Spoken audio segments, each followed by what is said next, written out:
You good? I'm good. You ready? Yeah. He's looking like, sure. No, Weird, I'm just waiting.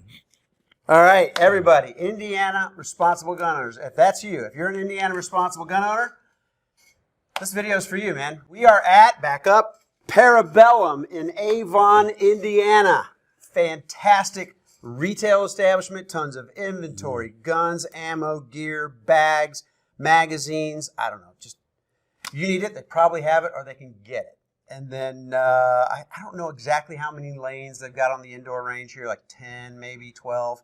A lot of ranges, a lot of lanes on the range. And then we're in their classroom right now. This is one of the best classrooms in Indiana for firearms instruction. Tons of space, and they have a whole team of instructors. And speaking of instructors, I'm with Instructor Bravo here today, and we're going to talk about a few things. Number one, what do we want to talk about? I want to talk about this man is a USCCA certified instructor and training counselor, correct? Yeah. So he instructs the instructors. Let's talk about the USCCA curriculum. All right? Talk about the curriculum, and let's talk about why especially the newer gun owners. There's about 12 million new gun owners throughout the country since the pandemic started. And I've been on the range as an RSO, and they've handed me a gun that they just bought and said, I've never owned a gun before. I need help. Yeah. Let's talk about those kinds of folks for a minute and how the USCCA, the CCHDF curriculum can help those newer gun owners, especially if you're early in your gun owning journey and you're not even sure what you want to do. There's a lot of good things you can learn before you decide even what kind of gun you want to buy. Oh, yeah. Right? Because you're going to spend money on a gun. Yeah. You're going to spend money on ammo, possibly a holster or something to store your gun in at home. A lot of decisions to be made. So let's kind of start at the very beginning, talk about USCCA in terms of the curriculum that people learn when they go to USCCA classes and how that helps the new folks. You mentioned a lot, right? Yeah, there's a lot there to talk about. So just your thoughts. So focus on the USCCA curriculum and how does that apply to the new gun owner? Right? So, I mean, there's a lot of curriculum, more than just that CCHDF that we generally teach, the flagship course, Concealed Carry and Home Defense Fundamentals. No matter, here's how I look at it, no matter where you are in your skill level, your capabilities, even as an instructor, there's always a scholastic side to things, right? We're always back to the university, I call it, right? I'm going back to college. I'm doing some reading. I'm watching videos. I'm learning what other people are having to say, right? Especially, for the new people. You're going to get a lot of info. A lot of stuff's going to be new. Everything's going to be new.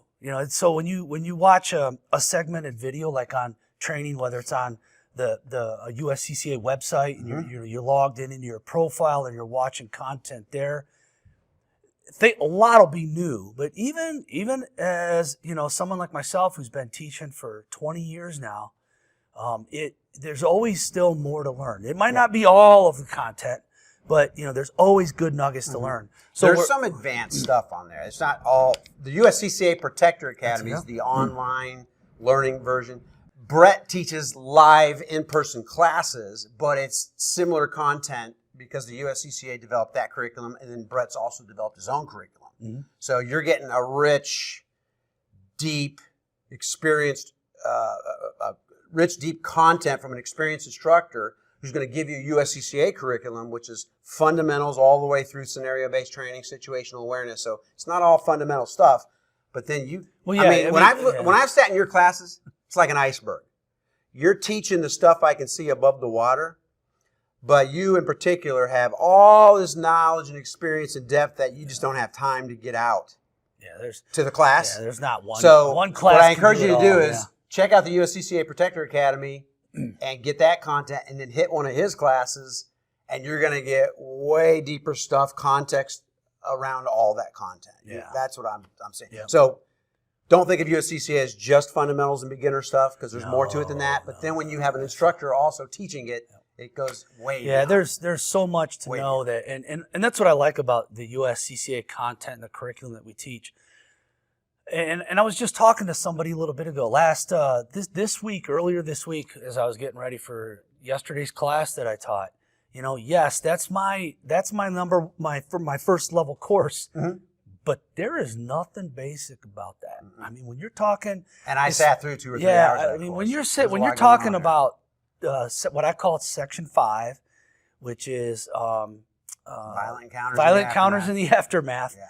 I call it combative human factors because I was taught by one of the creators of that type of research. But there is nothing basic about that at all. I mean, while it's understandable, you can understand it. It's easy to understand and grasp. And then of course connect those dots with what does this have to do with training? Well, let's back up a second here on this, because that first section, there's like 5 or 6 sections through the day in that USCCA class. So the first section is real basic stuff. How to hold the gun, aiming, your stance, sight alignment, grip. So there is a basic part of that for the first hour or 2 or 3, but then it does get into, what was the one right before legal or whatever, right before violent encounters? What's that That's one? the legal section. That's like a legal, so gun, understanding use of force. That's what it is. Oh, yeah. So use of force. You're talking the use of force like continuum. package number 4. Yeah. So then you in that same class, you're going to learn about use of force, and then you're going to learn about, okay, what does it really mean to be in a violent encounter? And then what happens right after that violent encounter? Now that stuff's advanced, but here's the thing. I'm here at Parabellum on a pretty regular basis, and there are a lot of introduction to firearms classes, and there are a lot of basic pistol classes.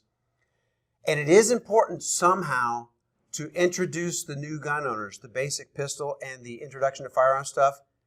We've got to get those responsible gun owners to understand it goes way beyond grip and stance and sight alignment. Oh, yeah. Because even if you get good at all that grip, stance, and sight alignment and stuff, if you don't understand use of force and you don't know the law and you don't know the rules of engagement and don't understand violent encounters, you're going to likely hurt yourself as much as hurt somebody else. Especially legally. You Think about it too. You just mentioned what the majority of new gunners understand, right?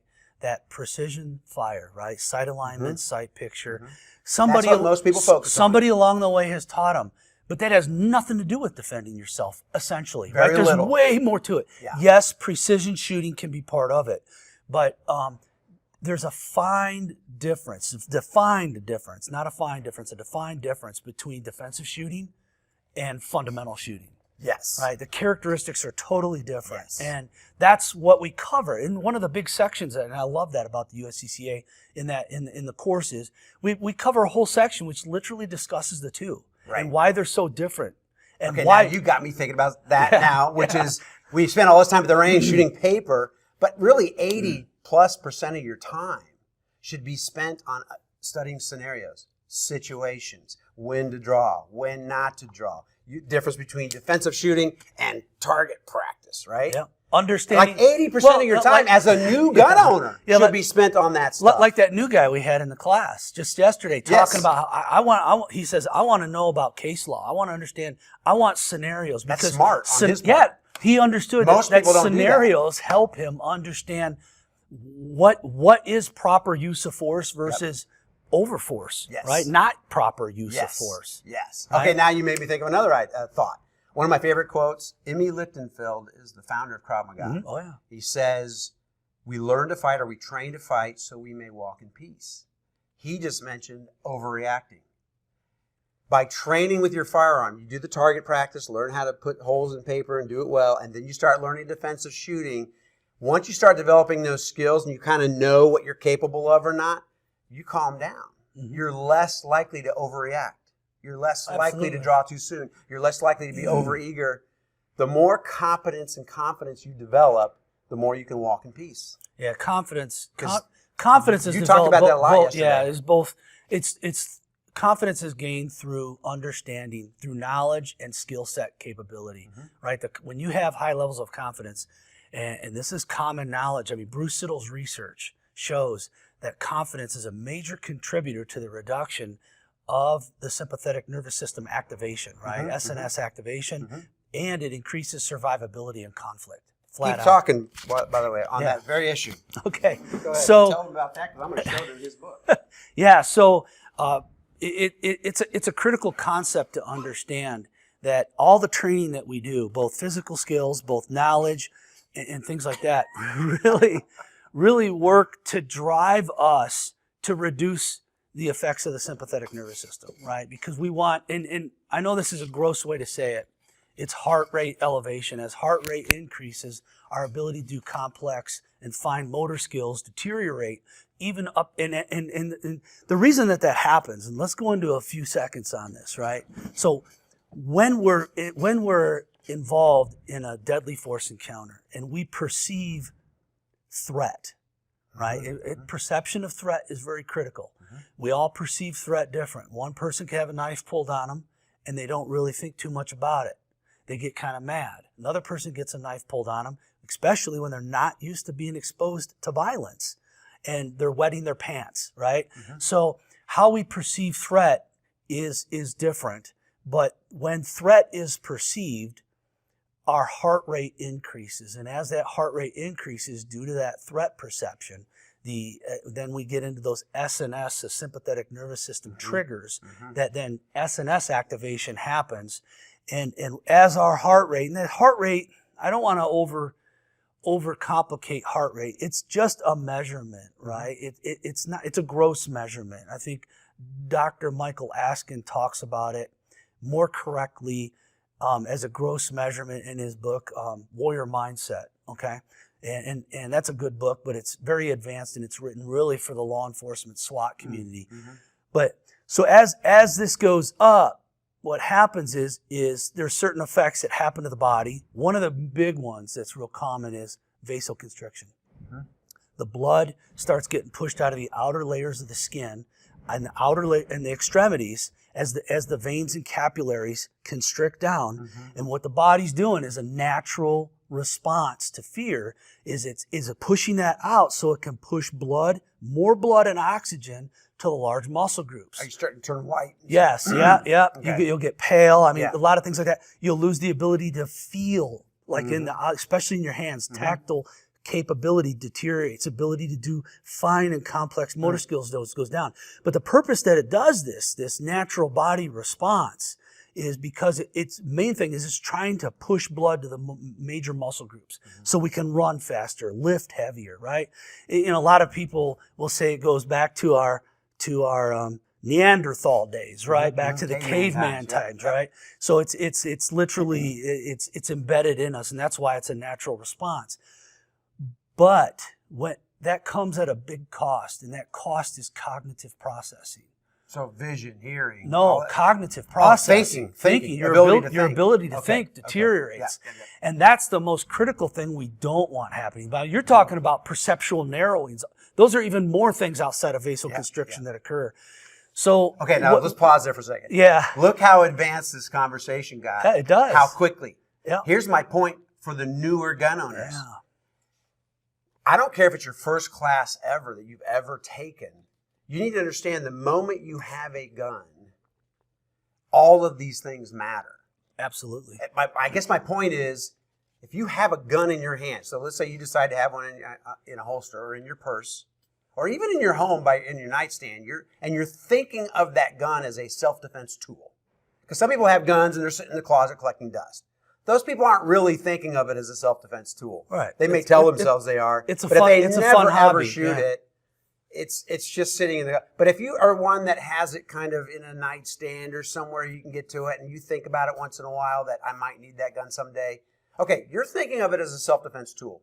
The moment you become that person, you need to very quickly understand these types of issues. These are critical. Because the very first time you ever even had to draw that gun, you're going to experience all these things. So all I'm saying is it's important, the training, the education, the knowledge gain goes way beyond just grip, sight alignment, stance. You've got to understand the biological processes, how the brain's going to function, your nervous system, what that's going to do to your vision, your auditory exclusion, all the way to your cognitive abilities. Yep. You need to understand that quickly. That's all I'm saying. I mean, you don't need to know everything there is to know. Right. But you need to know these things matter, and you need to know it like the first month you own a gun. That's my point. Absolutely. Because know a lot the knowledge, I mean, so we talk about the science, in the inverted U law is what I was just discussing. I mean, that has its roots back into the late 1700s. But as more researchers and great researchers like Bruce Siddle and Dr. Michael Askin and Lieutenant Colonel Dave Grossman and Lauren Christensen have taken it to a different level.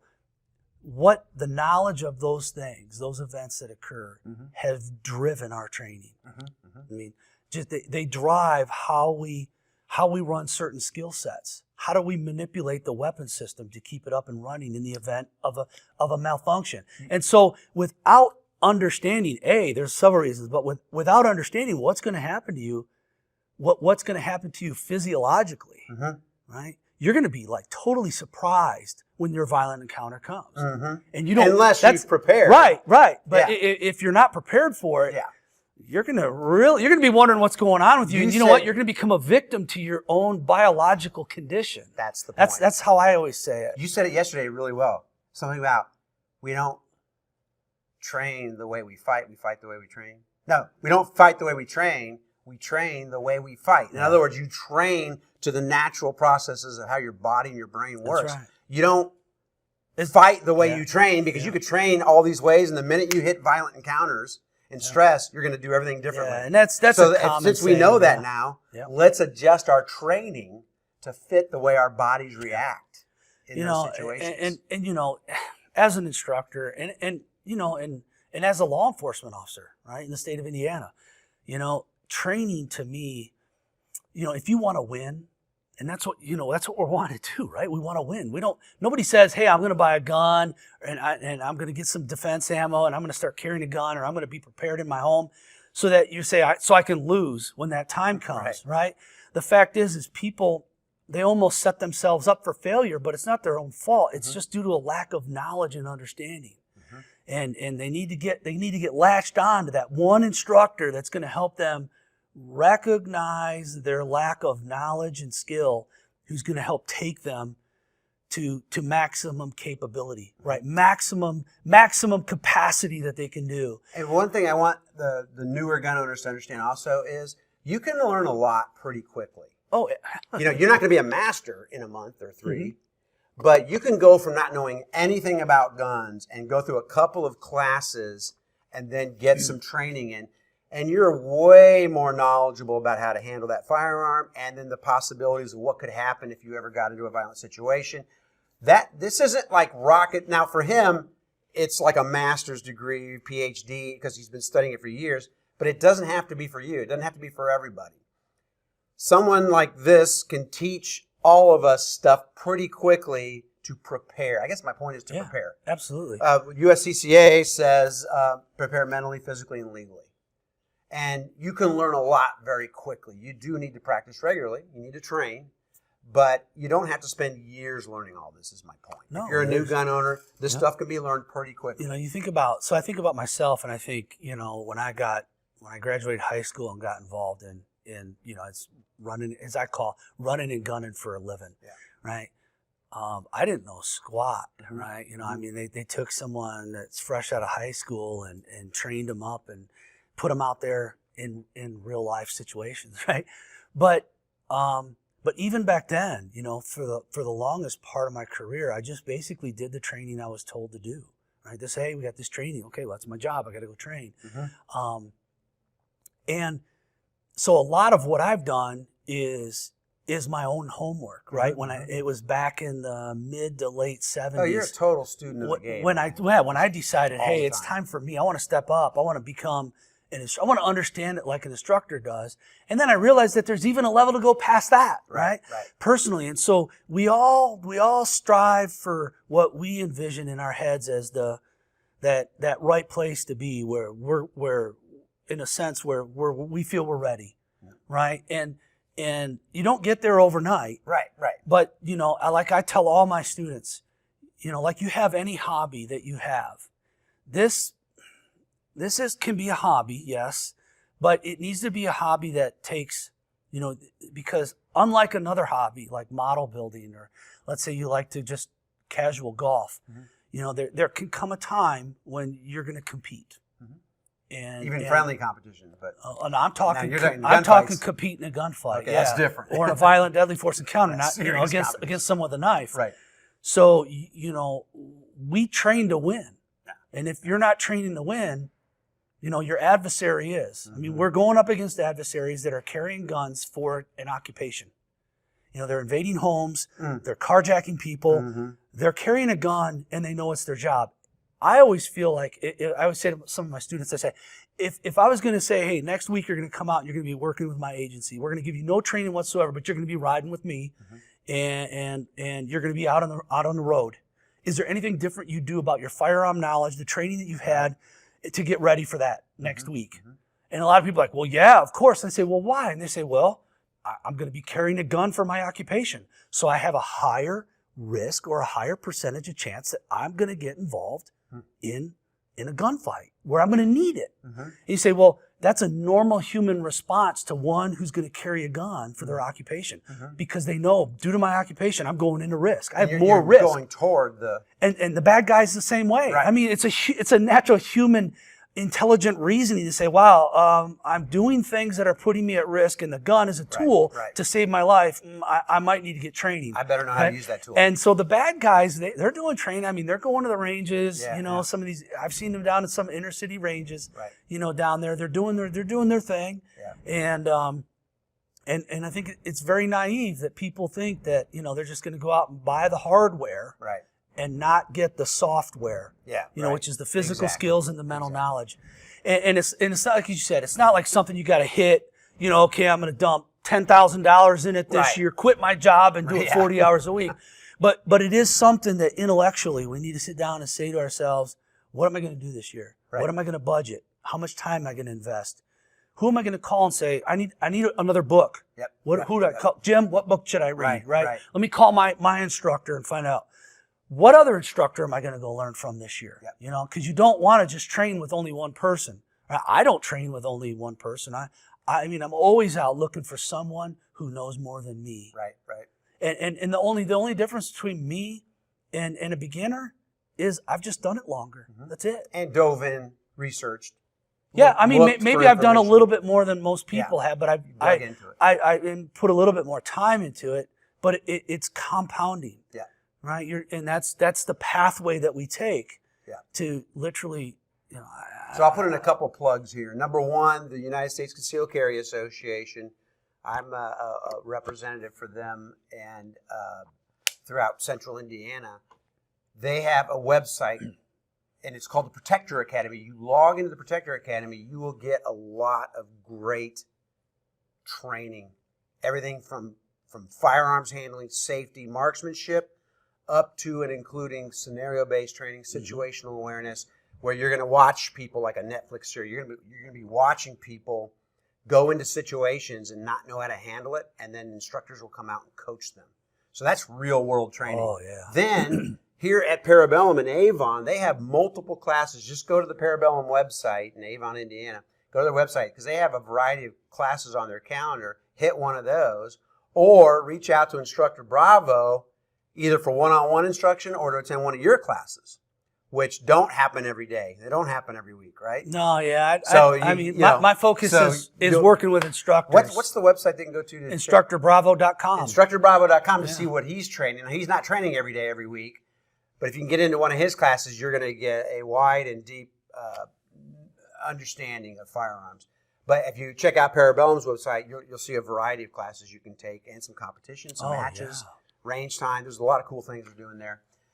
And then USCCA Protector Academy's online training. Any questions about that, just go to the Ergo website, myergo.com, MYIRGO, myergo, Indiana Responsible Gun Owners, myergo.com. Shoot me a note on the contact page, and I'll get you connected there. So there's a variety of ways that they can learn, and they all support each other. See, I have this attitude about the firearms industry in Indiana. Instructors, retailers and ranges, USCCA and the website. Rising tide lifts all boats, right? I know it's an old cliche. I believe that's what the firearms industry in Indiana should be. Oh, yeah. Rising tide lifts all boats. His instruction capabilities, Parabellum's offerings and gear and retail and training and classes, the USCCA, the Protector Academy, a true responsible gun owners like you've gone deep. Even a basic responsible gun owner should be hungry for that knowledge. Oh, yeah. Should be hungry to go into those websites and check out all those scenarios. Should be hungry to hit a class. Should be hungry to get one-on-one instruction or, Oh, yeah. So there's a lot there, and it's not hard. It's just sign up and go learn. It just takes effort, right? I Yeah. mean, it takes just the desire to go do it. You just got to get up and do it. You got to realize that you want to win. Yeah, that's right. You got to win. I mean, nobody wants You to have lose. Because what's the alternative? Well, yeah. I always tell people when I'm in these classes, I always tell people I want you to win 4 battles. I want you to win the first fight because you know how to use your firearm. You know when to draw. You know how to get rounds downrange accurately on target. Even though you're stressed out, you're still pretty good there. Okay, that's the first battle. That's just to get you home. There's pretty much a guarantee there's going to be a legal action after that. Absolutely. You're either going to get charged with a crime or you're going to get sued for something because there's lawyers out there just waiting to hear a news story so they can come after you. Yep. So there's almost a guarantee you're going to have some legal. So you got to win the legal battle. You got to have an attorney that's going to help you win that battle. Then you got to win the financial battle. Worst case, you're going to spend $50,000 just paying an attorney to get the charges dropped if you're charged with a crime. So that's minimum. You're going to pay $30,000 to $50,000 and on a civil case, that's But the cost before depositions. Right. Then the damages, if you do get sued by somebody, the damages could be $100,000 or $1 million or whatever. So you're going to have a financial battle. You got to win that to preserve your life savings. And the last thing is the moral battle. And I always say you got to be able to lay your head down on a pillow 5, 10, 15 years from now and say, I know I did what I could. I prepared. I trained. Yeah. I was responsible. I wasn't reckless. I didn't shoot that person because I wanted to hurt somebody. Yep. You have to win that moral battle. If you don't win all 4 of those battles, in my opinion, that's not a good outcome. And a good outcome is never great in a horrible situation. But to me, that's the best outcome we can hope for. We win that first fight because we know how to use our firearms. We win the legal battle, the financial battle, and that moral battle because we did the right things for the right reasons in the right way. Yeah.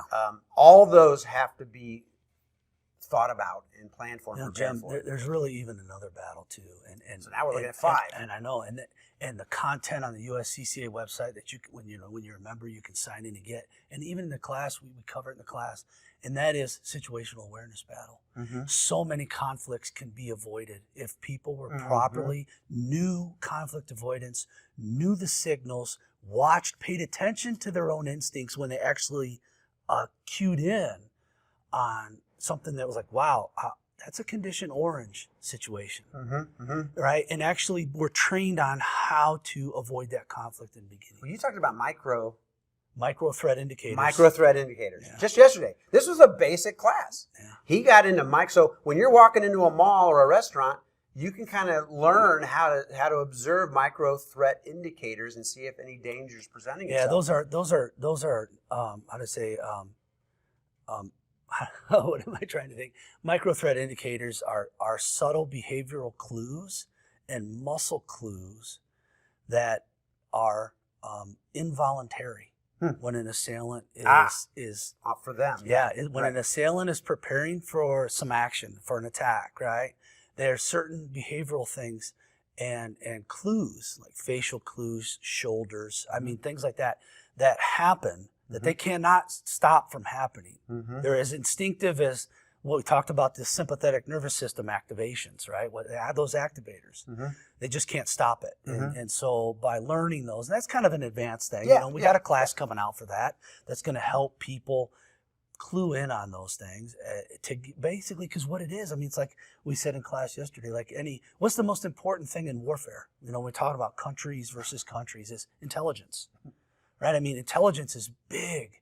You got to have right intel, and then you have counterintelligence, right? Where you're trying to give false intelligence to your adversary.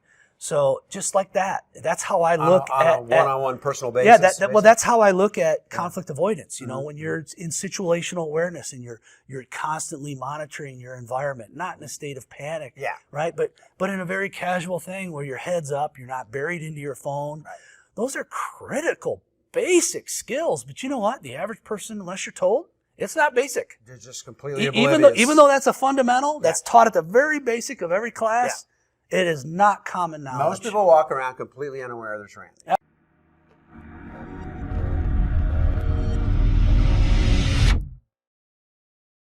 Okay. Okay. So let's wrap this up. We've been at this for about 30 minutes. We'll wrap this video up. A few things to keep in mind then. So for responsible gun owners in Indiana, the key thing, my message for the day for me is learning, training, gaining knowledge. I don't care where you're at in your firearms journey. If you're brand new and haven't even bought a firearm yet, that's a great time to spend time training and learning in terms of gaining knowledge. So there's a lot of ways you can do that. Go to myirgo.com, MYIRGO, that's the Indiana Responsible Gun Owners website. We publish a calendar and we update it every week. So all of the training classes going on, live training classes throughout central Indiana, the middle third of Indiana, you're going to see a calendar of that.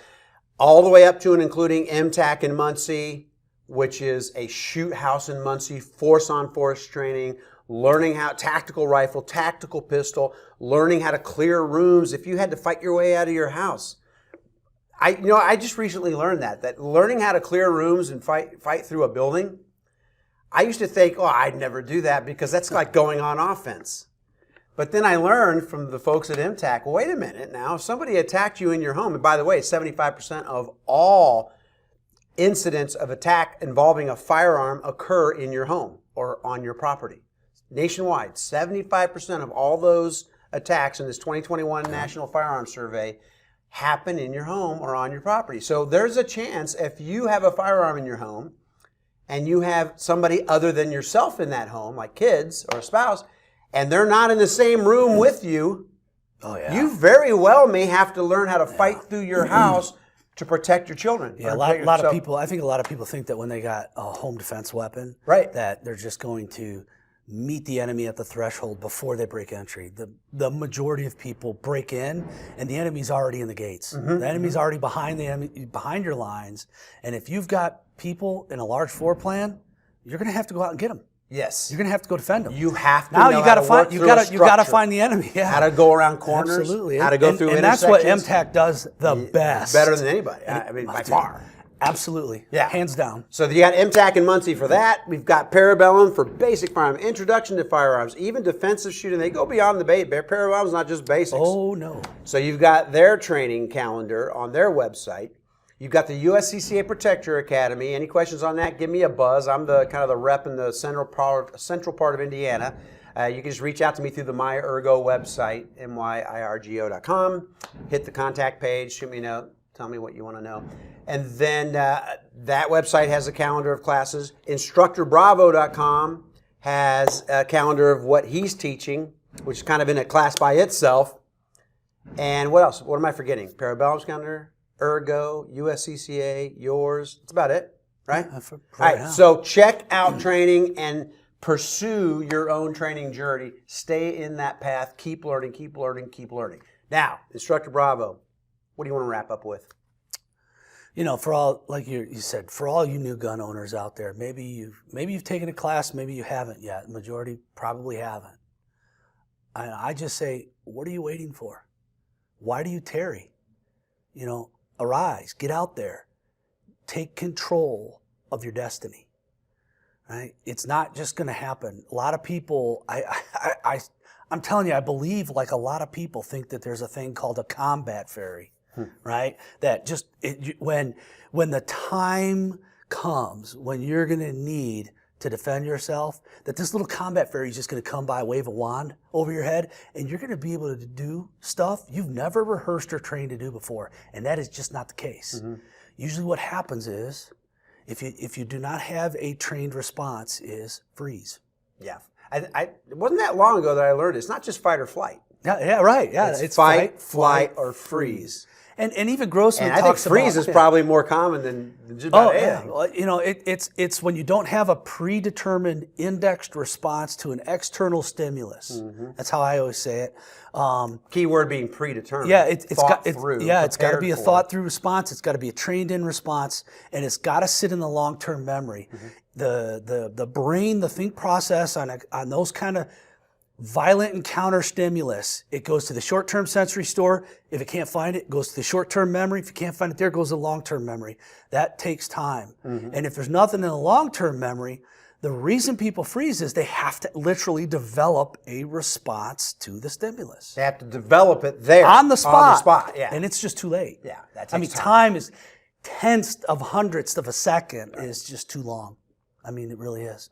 So, don't believe in the combat fairy, no matter what you've been told. Train, There's practice, no such thing. It's learn. it. Take control of your destiny. Yeah. Just do it today. And it doesn't have to be overwhelming. Spend No. a certain amount of time each month, maybe. I don't even care. Quarterly, whatever it is. I don't even care if you just look for somebody in your local area, right? Yeah. Go out, get training, and don't let that one instructor be the influence of your entire exposure to this industry. You might come to my class and say, I don't like Instructor Bravo. He's too hardcore, I want somebody a little bit more that I can relate to, and that's okay. One, we're all different, and that's what I love about the diversity of instructors we have, the diversity of backgrounds. Not everyone's got a pedigree or done, been on SWAT or been in the military. You don't need to convey good information, valuable information to people.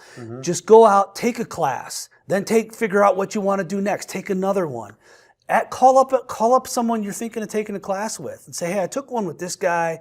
What are you doing different? Make them explain what differentiates him from that other instructor. And he should be able to articulate that and start going down that journey today. Wow, that's good stuff, man. And like we've said many times, the rising tide lifts all boats. Oh, man, there's so many good instructors and out there's there. a lot of great instructors in Indiana. There's great facilities in Indiana. We're sitting in one of them right now. And then when you, as a firearms person, a new responsible gun owner, just seek it out. Hit the MyErgo website, but seek out all these opportunities and start sampling all this training. It's good stuff, man. You're going to learn. You're going to be as good as you want to be. That's it. All right. Stay sharp. Stay safe.